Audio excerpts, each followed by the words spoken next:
ఆయన నీతో వాదించిన మేలు, ఆయన జ్ఞాన రహస్యాలు తెలియజేసిన మేలు. చూసారా, దేవుడు నీతో మాట్లాడితే మేలు.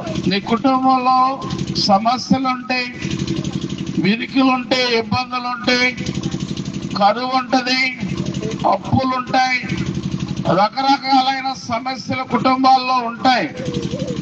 కాబట్టి ప్రభునందు ప్రేమైన సహోదరులారా, ఉక్కిరిబిక్కిర ఆడుతూ ఉంటాం. ఎట్లా రికవర్ అవ్వాలి, ఎట్లా పైకి రావాలి, ఎట్లా నిలదొక్కోవాలనే ఒక ఆలోచన మీకు ఉంటుంది. అయినప్పటికీ కూడా అంచు దొరక్క చాలా బాధపడుతూ ఉంటారు. దీనికి మార్గం ఏంటి అంటారు. మనుషులను సంప్రదిస్తూ ఉంటాం. నీది అట్టుందో, నాది అట్లే ఉంది, మీ ఇంట్లో పరిస్థితి, నాది అదే పరిస్థితి అంటారు.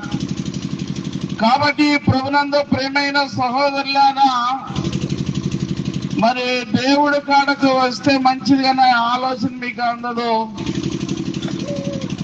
జీవితాన్ని కొనసాగించలేనప్పుడు ముగిస్తే మంచిది, చచ్చిపోతే మంచిది అనుకుంటారు.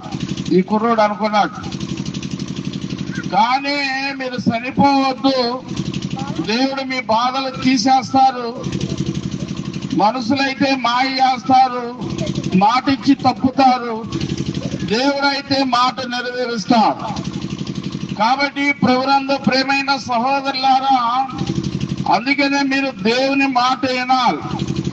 కాబట్టి ప్రభునందు ప్రేమైన సహోదరులారా, దేవుని మాట వింటే మీరు బాగుపడతారు. ఇక మనుషులైతే మాయ చేయొచ్చు.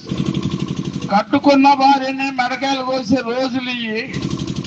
కట్టుకున్న భర్తనే తీసుకెళ్లి ఏదో నదిలో నెట్టేసే రోజులు ఇవి. కానీ దేవుడైతే మిమ్మల్ని బాగు చేస్తారు. అందుకనే ప్రభునందు ప్రేమైన సహోదరులారా, మీరు దేవుడు మీతో మాట్లాడితే మేలు, ఆయన మీతో వాదిస్తే మేలు, ఆయన జ్ఞాన రహస్యాలు తెలియజేసిన మేలు అంటాడు. కాబట్టి ప్రభునందు ప్రేమైన సహోదరులారా, దేవుడు చాలా విషయాలు చెప్తారు. దేవుడు